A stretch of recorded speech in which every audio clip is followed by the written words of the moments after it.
Esdras, capítulo 1. No primeiro ano de Ciro, rei da Pérsia, em cumprimento à palavra do Eterno anunciada por Jeremias, o Eterno incitou Ciro, rei da Pérsia, a fazer um pronunciamento oficial em todo o seu reino. Ele o formulou da seguinte maneira: Decreto de Ciro, rei da Pérsia. O Eterno, o Deus dos céus, entregou-me todos os reinos da terra. Ele também me encarregou de construir um templo de adoração a Ele em Jerusalém de Judá. Todos os que pertencem ao povo do Eterno, sintam-se convocados, e que o Eterno, o seu Deus, esteja com vocês. Subam a Jerusalém de Judá e reconstruam o templo do Eterno, o Deus de Israel, o Deus de Jerusalém. Quem ficar para trás, onde quer que esteja vivendo, ajudará enviando prata, ouro, ferramentas e animais, além das ofertas voluntárias para o templo de Deus em Jerusalém. Os chefes das famílias de Judá e de Benjamim, os sacerdotes e levitas, e todos aqueles que Deus despertou, partiram para reconstruir o templo do Eterno em Jerusalém. Os vizinhos ajudaram, trazendo entusiasticamente prata, ouro, ferramentas, animais, objetos de valor e, acima de tudo, ofertas voluntárias. O rei Ciro também entregou a eles todos os objetos e utensílios do templo do Eterno que Nabucodonosor havia levado de Jerusalém e que estavam no templo dos seus deuses. O rei da Pérsia designou o tesoureiro Mitredate responsável pela transferência. Ele fez um levantamento completo daqueles itens e os entregou a Sesbazar, governador de Judá. Eis a lista: 30 bacias de ouro, 1000 bacias de prata, 29 panelas de prata, 30 tigelas de ouro, 410 tigelas de ouro de segunda linha, 1000 itens variados.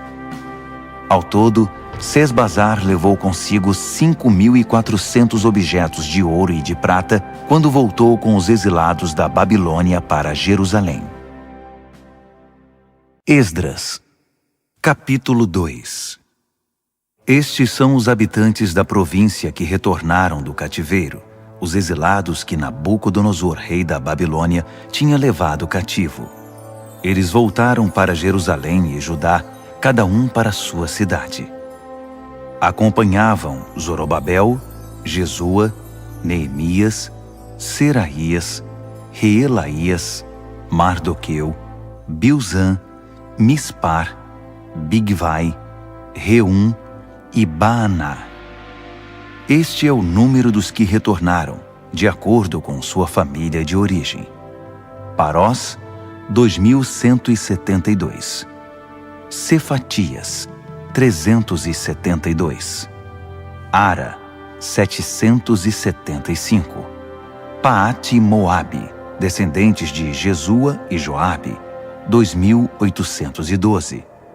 Elão, 1.254. Zatu, 945. Zacai, 760. Bani, 642. Bebai, 623. Asgade, 1.222. Adonicão, 666. Bigvai, 2.056. Adim, 454. Ater, descendentes de Ezequias, 98. Bezai, 323. Jora, 112. Rassum, 223. Gibar, 95. Israelitas identificados por lugar de origem: Belém, 123. Netofate, 56. Ananote, 128. Asmavete, 42.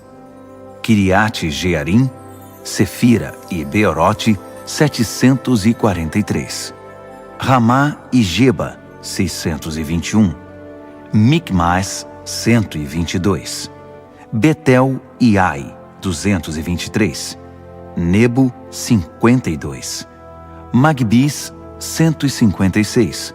O outro Elão, 1254. Harim, 320. Lode, Hadide e Ono, 725.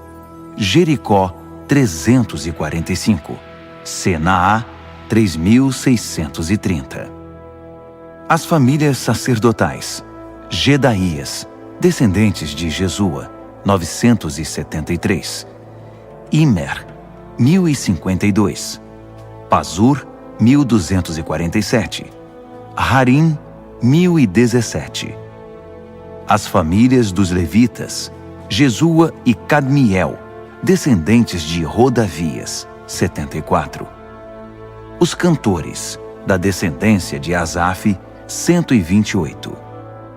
Descendentes dos guardas: Salum, Ater, Talmon, Acube, Atita, Sobai, 139. Descendentes dos servidores do templo: Zia, Razufa, Tabaote, Queros, Sia, Padom, Lebana, Hagaba, Acube, Hagabe, Sanlai, Hanã, Gidel, Gaar, Reaías, Rezim, Necoda, Gazão, Uzá, Pazéia, Bezai, Asná, Meunim, Nefuzim, Baquebuque, Racufa, Harur, Baslute, Meida, Harza, Barcos, Císera, Tamá, Nesias e Ratifa. Descendentes dos servos de Salomão: Sotai, Soferete, Peruda, Jaala, Darcom, Gidel, Cefatias, Ratil, Poquerete Razebaim e Ami. O total dos servidores do templo de Salomão eram 392. Estes vieram de Tel-Melá, Tel-Harza, Querube, Adã e Imer, mas não puderam provar que eram descendentes dos israelitas: Delaías, Tobias e Necoda, 652. O mesmo aconteceu com os descendentes dos sacerdotes: Rabaías, Racós e Barzilai, que se casou com uma filha de Barzilai de Gileade e era chamado por esse nome. Eles procuraram os registros da família, mas não os encontraram. Por isso foram impedidos de exercer o trabalho de sacerdote e considerados ritualmente impuros. O governador determinou que eles não poderiam comer do alimento sagrado até que um dos sacerdotes definisse a situação deles por meio do Urim e do Tumim. O total dos que voltaram do exílio foi 42.360. Sem contar os escravos, que totalizavam 7.337. Também havia 200 cantores, que possuíam 736 cavalos, 245 mulas, 435 camelos e 6.720 jumentos. Alguns dos chefes das famílias, ao chegarem ao templo do Eterno em Jerusalém, entregaram ofertas voluntárias para a reconstrução do templo de Deus no lugar original. Eles contribuíram para a construção de acordo com suas possibilidades. O resultado: 500 quilos de ouro, 3 toneladas de prata e 100 vestes sacerdotais. Os sacerdotes, os levitas e algumas pessoas do povo estabeleceram-se em Jerusalém. Os cantores, os guardas e os servidores do templo foram para suas cidades de origem. Todos os israelitas encontraram um lugar para morar. Esdras, capítulo 3. No 7º mês, quando os israelitas se estabeleceram em suas cidades, todo o povo se reuniu em Jerusalém.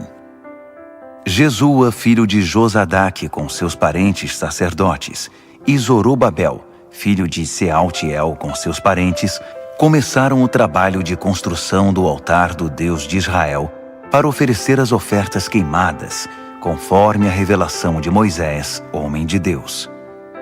Apesar de estarem com medo do que os vizinhos não israelitas pudessem fazer, começaram mesmo assim a erguer o altar sobre os alicerces e a apresentar ofertas queimadas de manhã e à tarde.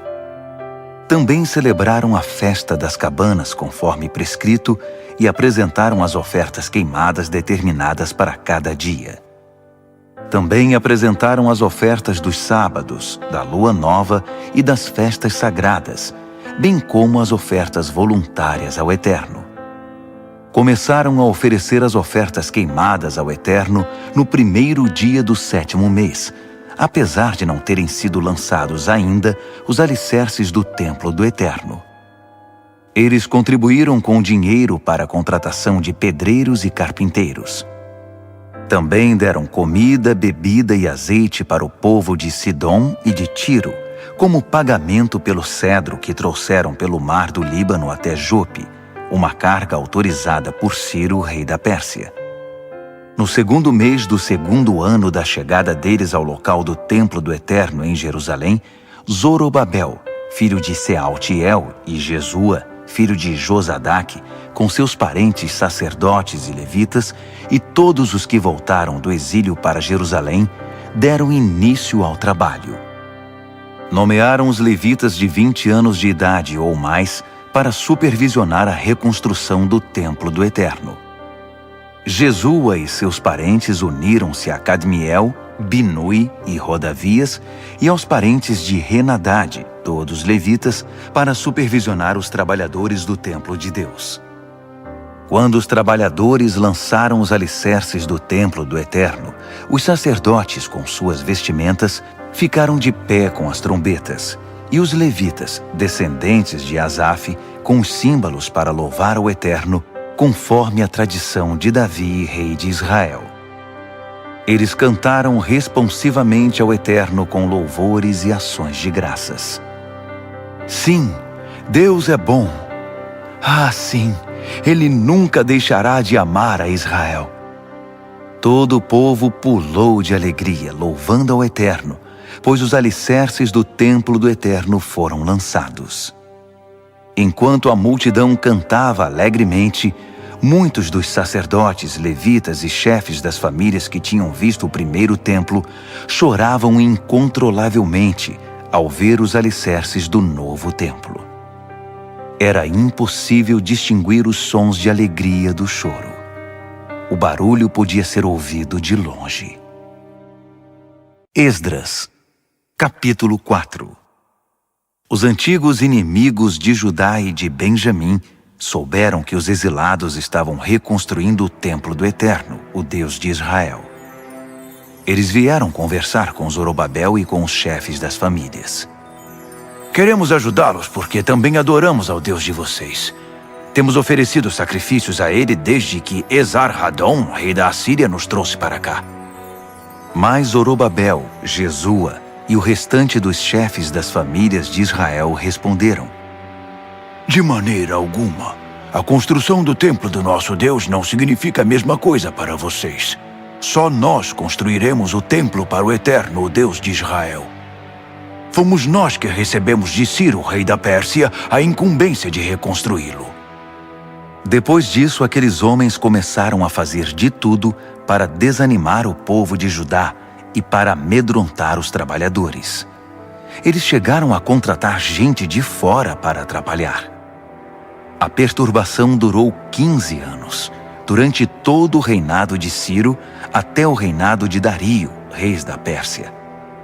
Na verdade, no início do reinado de Xerxes, eles fizeram uma denúncia contra os moradores de Judá e de Jerusalém. Mais uma vez, no reinado de Artaxerxes, Bislão, Mitredate, Tabeel e seus companheiros escreveram ao rei da Pérsia sobre os problemas de Jerusalém. A carta foi escrita em aramaico e foi traduzida. O texto a seguir está em aramaico.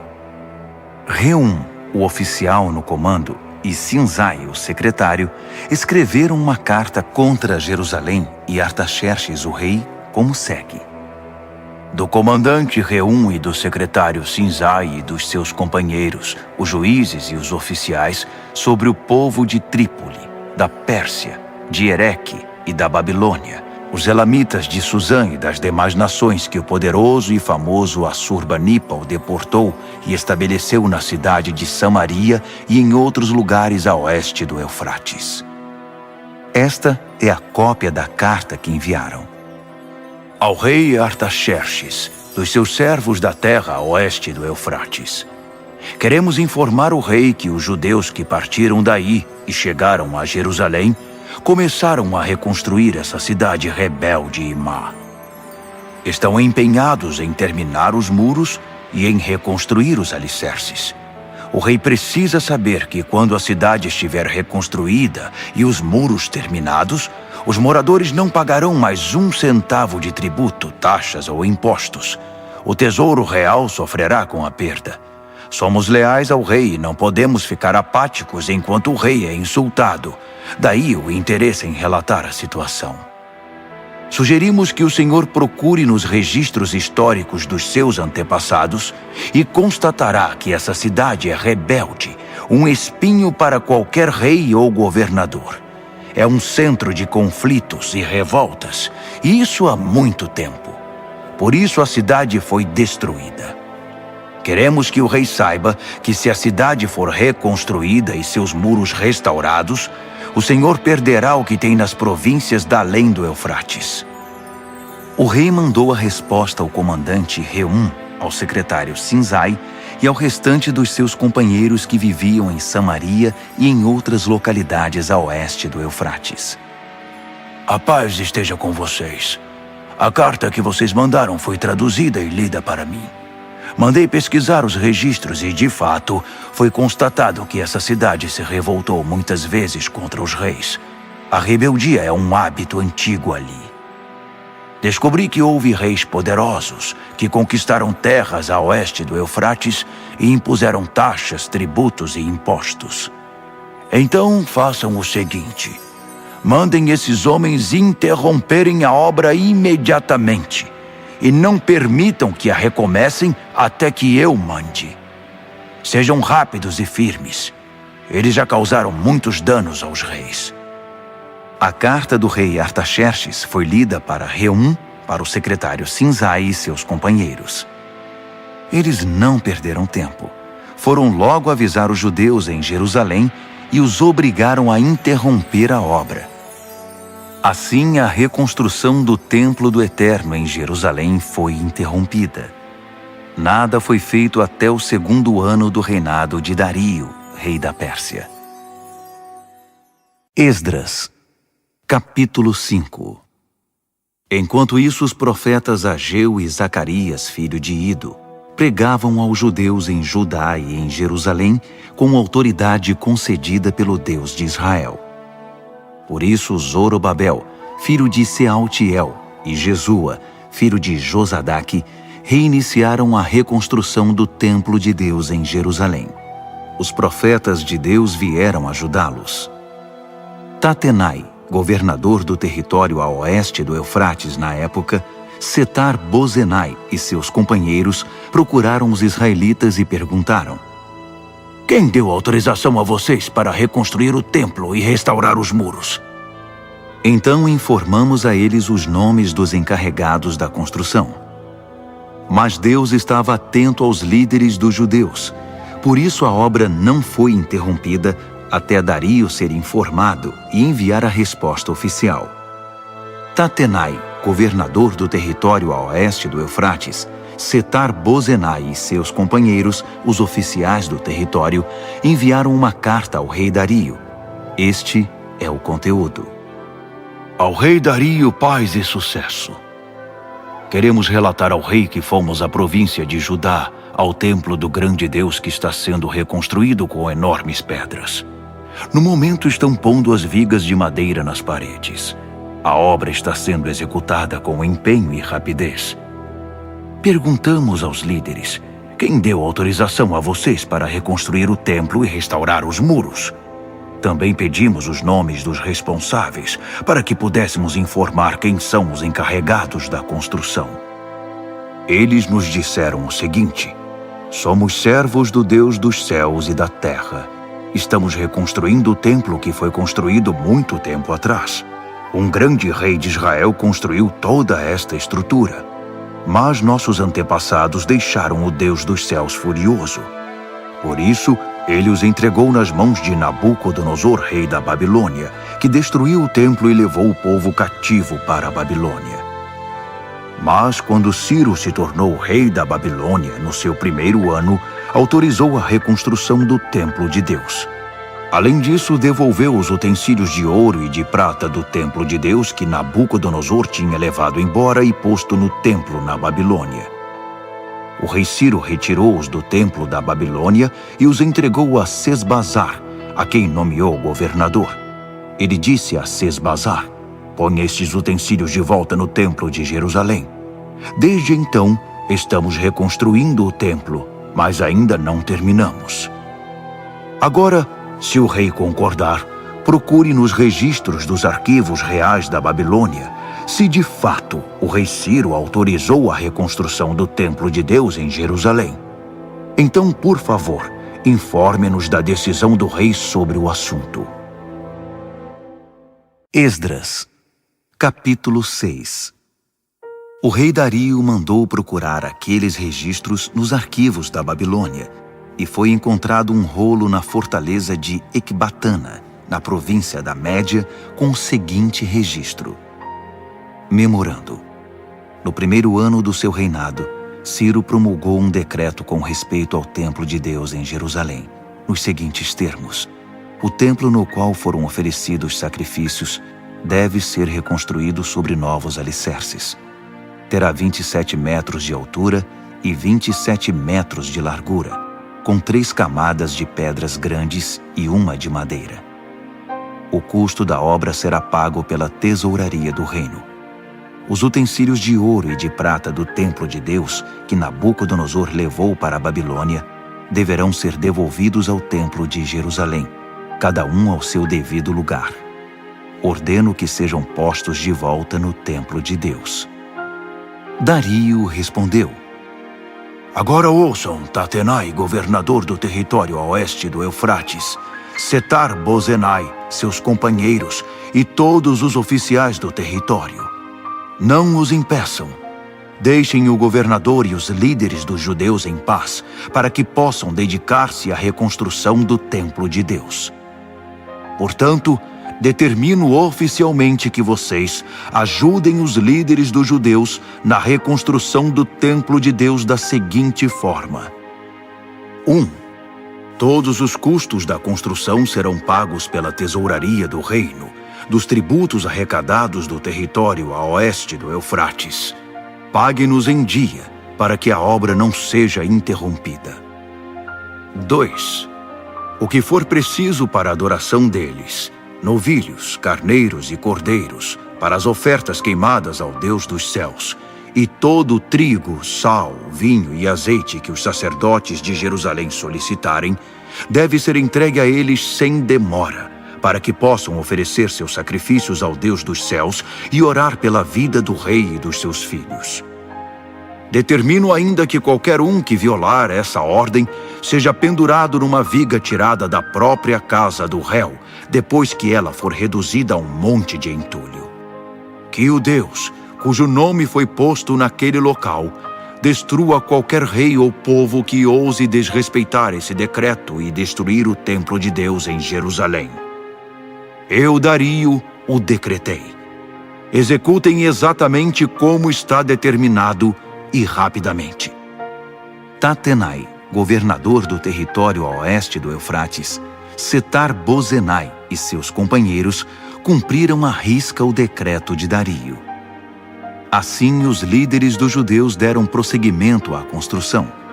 A obra continuava exatamente como os profetas Ageu e Zacarias, filho de Ido, haviam anunciado. A obra foi terminada sob a ordem do Deus de Israel e a autorização de Ciro, Dario e Artaxerxes, reis da Pérsia. O templo foi concluído no dia 3 do mês de Adar, no 6º ano do reinado do rei Dario. Os israelitas, os sacerdotes, os levitas e o restante dos exilados celebraram entusiasticamente a dedicação do templo de Deus.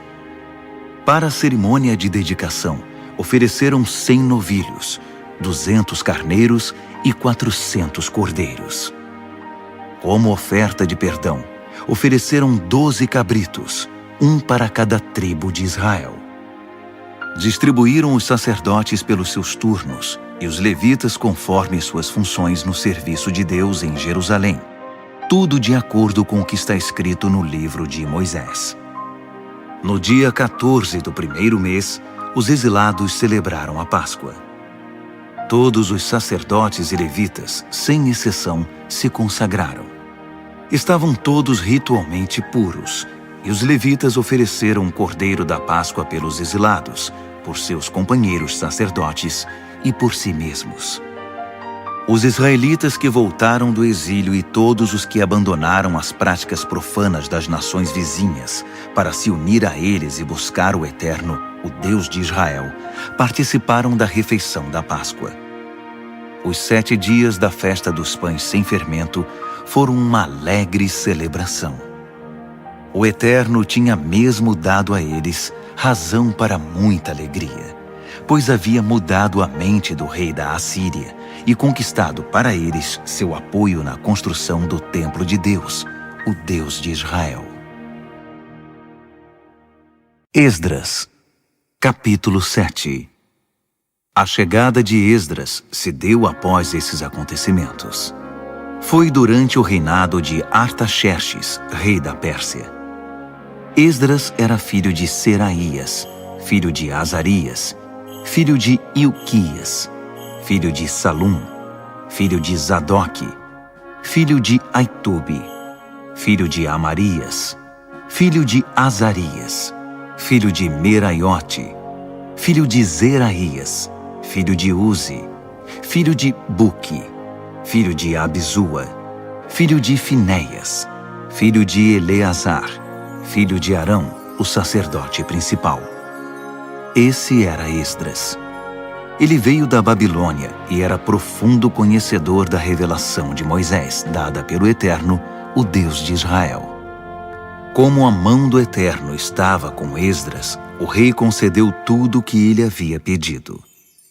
Alguns israelitas, os sacerdotes, os levitas, os cantores, os guardas e os servidores do templo o acompanharam na viagem a Jerusalém, no 7º ano do reinado de Artaxerxes.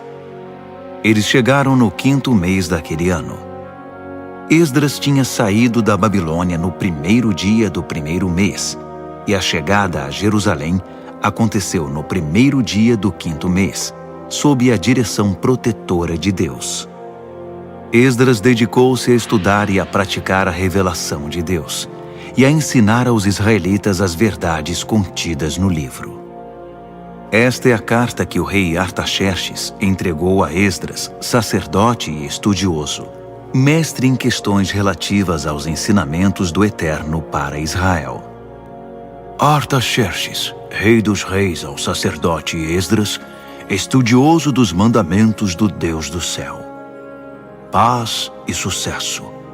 Estabeleço por meio deste decreto que qualquer israelita, cidadão do meu reino, que queira subir a Jerusalém, até mesmo os seus sacerdotes e levitas, estão autorizados a ir. Vocês estão sendo enviados pelo rei e seus 7 conselheiros para verificar como está Judá e Jerusalém em relação à obediência ao ensino do seu Deus, que vocês estão levando em mãos. Vocês também estão autorizados a levar a prata e o ouro que o rei e os seus conselheiros estão doando para o Deus de Israel, que habita em Jerusalém, e a prata e o ouro arrecadados por meio da contribuição generosa de toda a Babilônia, incluindo a do povo e dos sacerdotes, para o templo do seu Deus em Jerusalém.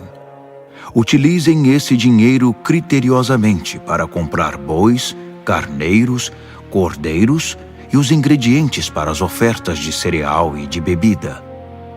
Depois, ofereçam-nas sobre o altar do templo do seu Deus em Jerusalém. Fiquem à vontade para utilizar o restante da prata e do ouro naquilo que vocês e seus parentes acharem melhor, conforme a vontade do seu Deus. Entreguem ao Deus de Jerusalém os utensílios que foram devolvidos a vocês para o serviço no templo do seu Deus. Se precisarem de mais alguma coisa para o templo, paguem com os recursos da tesouraria do reino.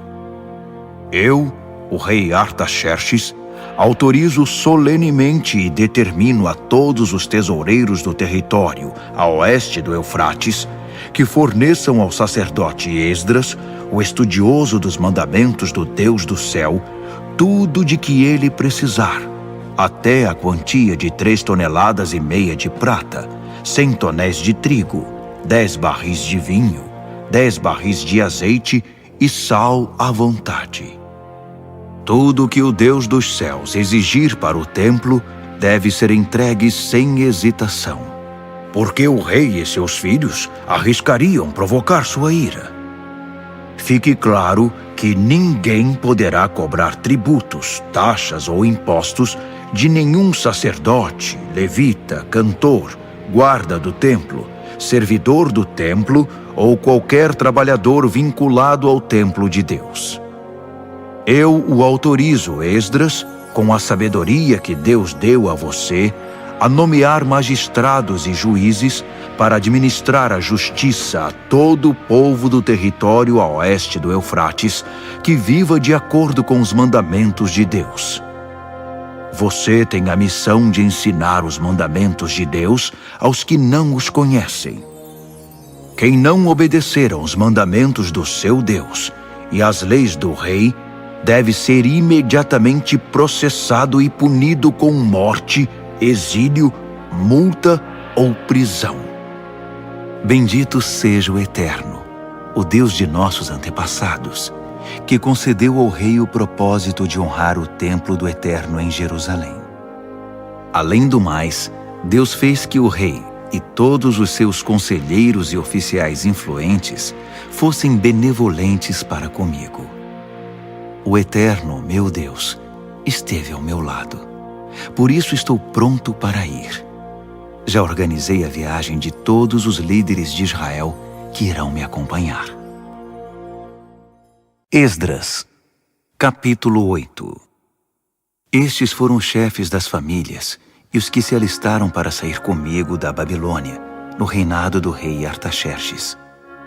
Da família de Finéias, Gerson; família de Itamar, Daniel; família de Davi, Atos; família de Secanias; família de Parós, Zacarias com 150 homens registrados; família de Paate-Moabe, Elioenai, filho de Zeraías com 200 homens; família de Zatu, Secanias, filho de Jeeziel, com 300 homens; família de Adim, Ebede, filho de Jonatas, com 50 homens; família de Elão, Jesaías, filho de Atalias, com 70 homens; família de Cefatias, Zebadias, filho de Micael, com 80 homens; família de Joabe, Obadias, filho de Jeiel, com 218 homens; família de Bani, Selomite,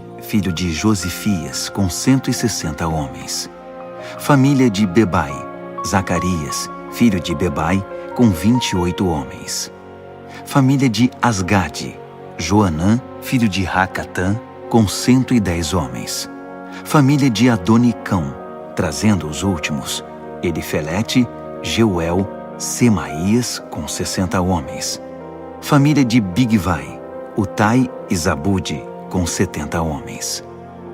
Eu os reuni próximo ao canal que desce para Aava. Acampamos ali 3 dias.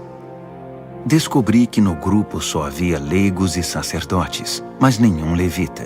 Por isso, mandei chamar os líderes Eliezer, Ariel, Semaías, Eunatã, Jaribe, Eunatã, Natã, Zacarias e Mesulão, e os mestres Joiaribe e Eunatã.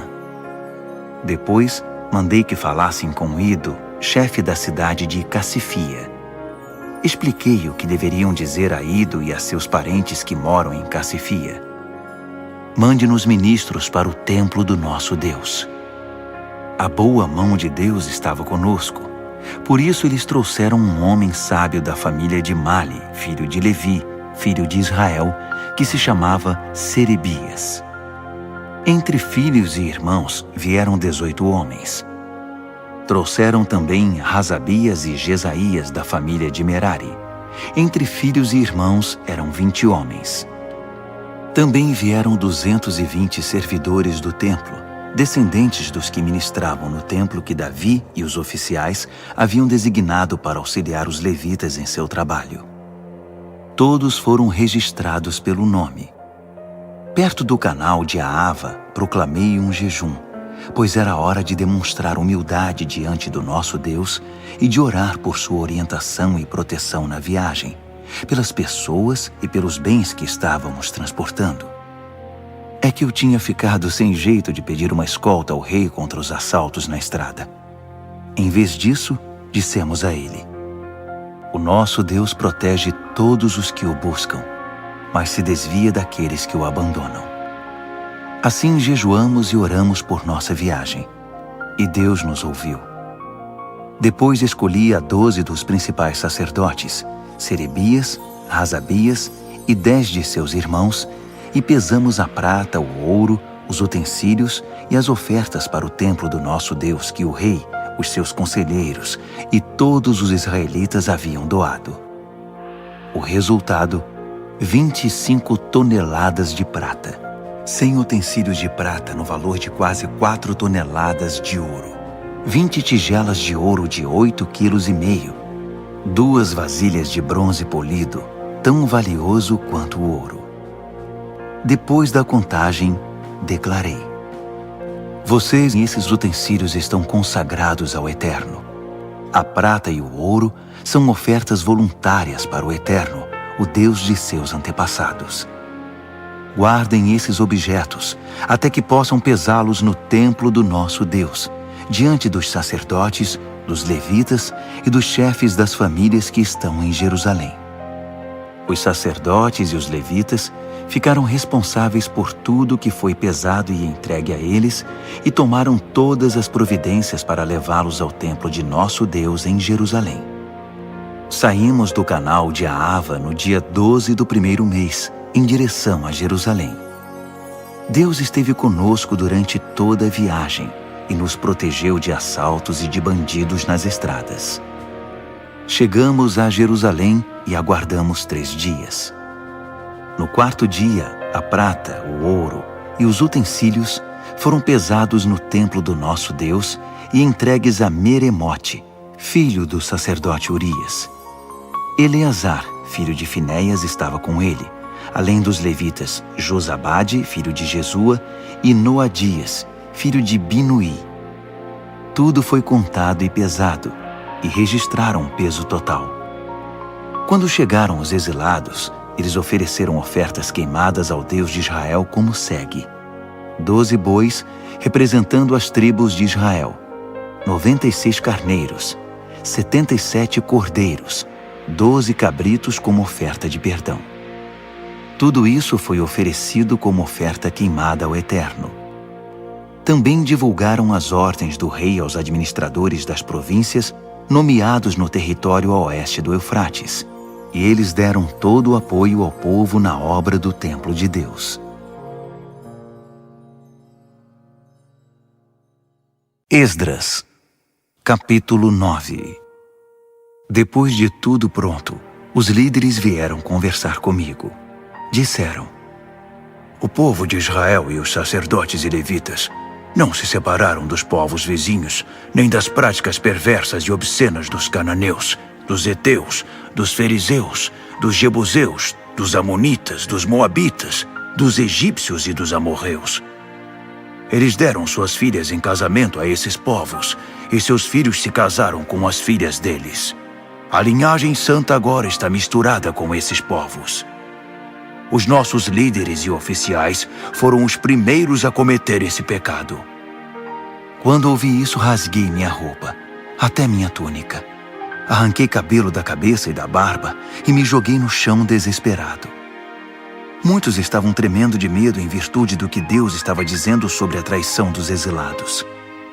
Eles se reuniram ao meu redor e se sentaram muito aflitos, aguardando o sacrifício da tarde.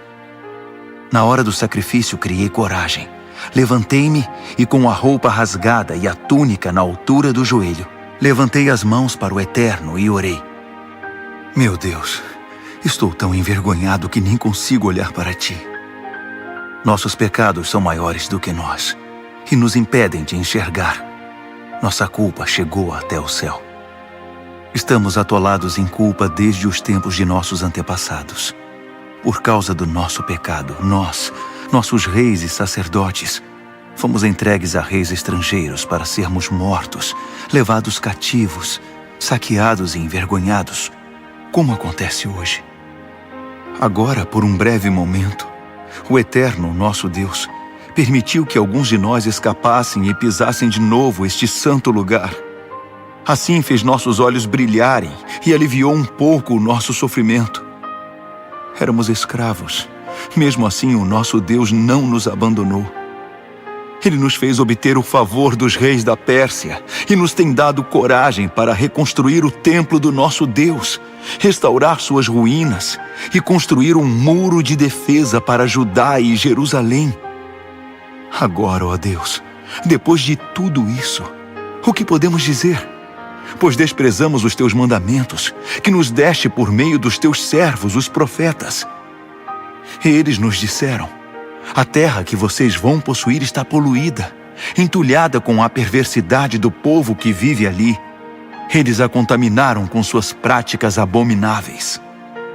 Por isso, jamais entreguem suas filhas em casamento aos filhos daqueles povos, nem deixem que as filhas deles se casem com seus filhos. Não permitam que esses povos se sintam à vontade no meio de vocês.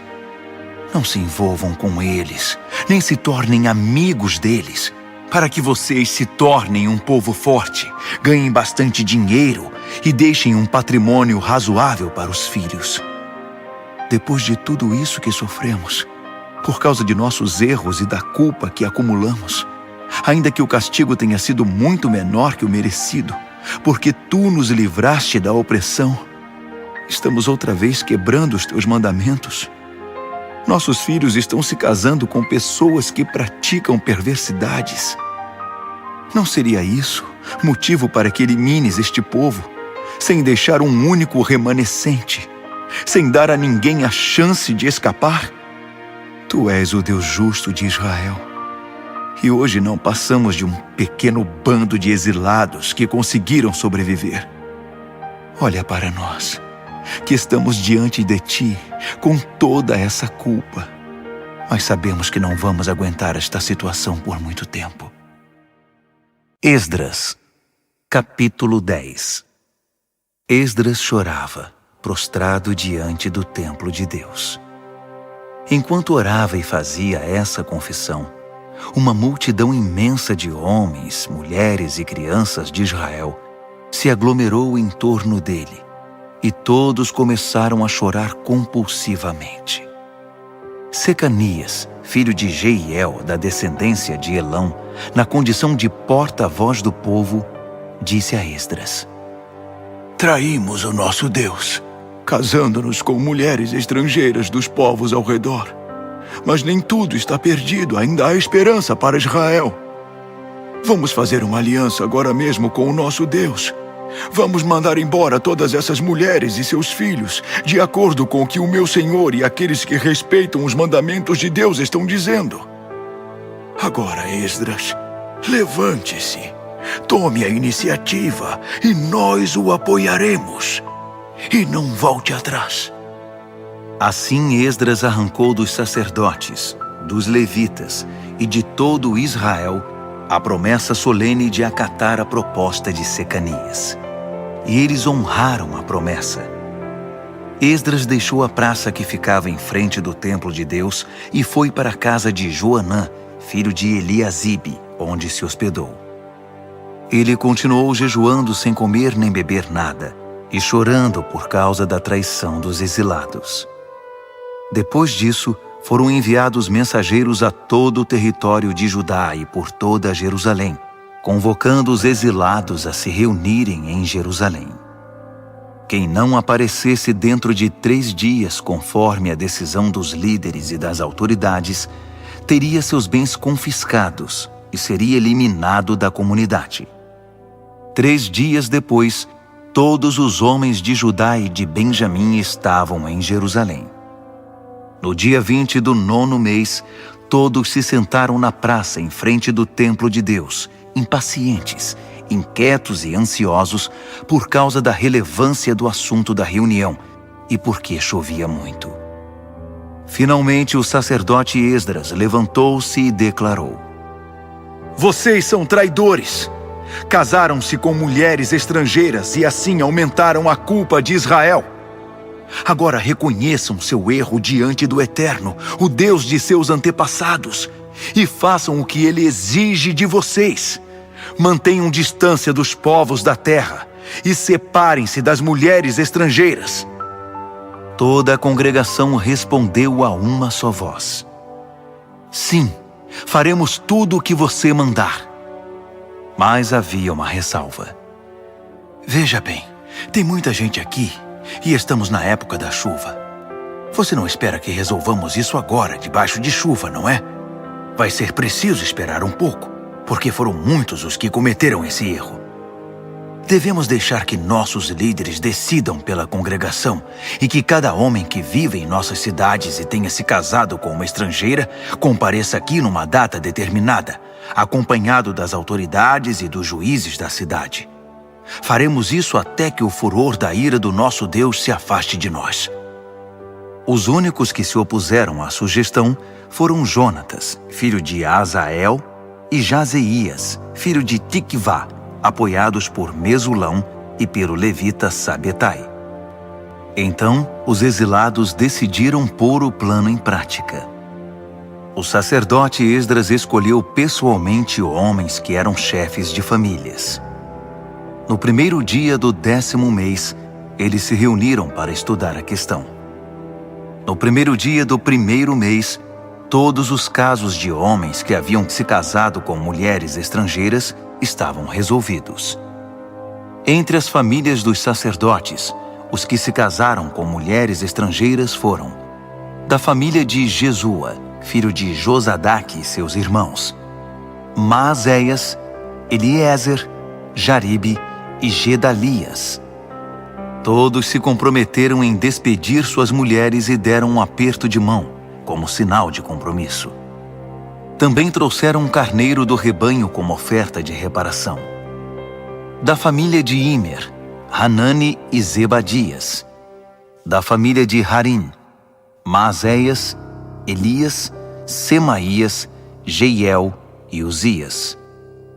Da família de Pazur, Elioenai, Maazéias, Ismael, Natanael, Josabade e Eleasa.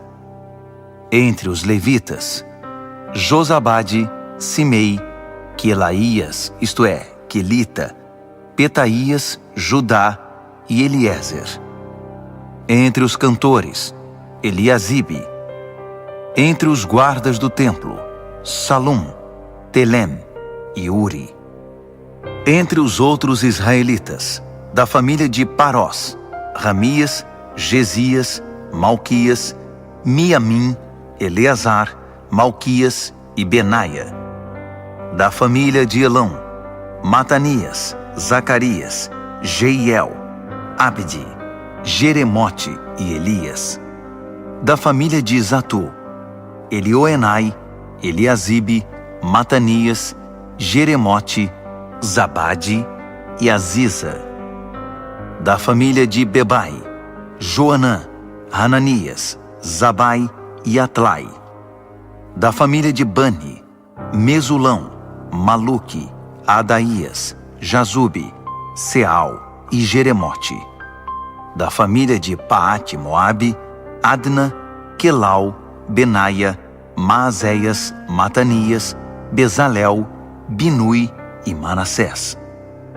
Da família de Harim, Eliezer, Isias, Malquias, Semaías, Simeão, Benjamim, Maluque e Semarias. Da família de Hassum, Matenai, Matatá, Zabade, Elifelete, Jeremai, Manassés e Simei. Da família de Bani, Maadai, Anrão, Uel, Benaia, Bedias, Queluí, Vânias, Meremote, Eliasibe, Matanias, Matenai e Jaazai.